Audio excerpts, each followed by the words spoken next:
எல்லா புகழும் இறைவனுக்கே. இறைவன் கற்றுத்தந்ததை தவிர வேறு எந்த அறிவும் எனக்கு இல்லை. இன்றைக்கி எதை பற்றின பதிவு அப்படின்னு பார்த்திங்கன்னா, கடுகை பற்றின பதிவு. இந்த கடுகில் நிறைய நன்மைகள் இருக்குது. ஒரு சொல்லாடலே உண்டு, கடுகு சிறுத்தாலும் காரம் குறையாது அப்படின்னு சொல்லுவாங்க.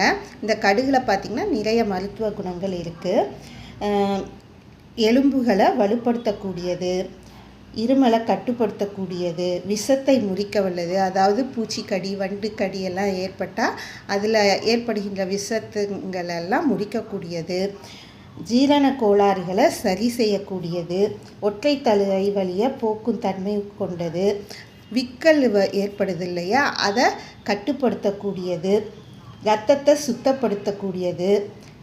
ஒன்று சமையலுக்கு நம்ம கடுகை எல்லாத்துலேயுமே பயன்படுத்துவோம். இதனுடைய மனமும் சுவையும் நன்றாக இருக்கும்.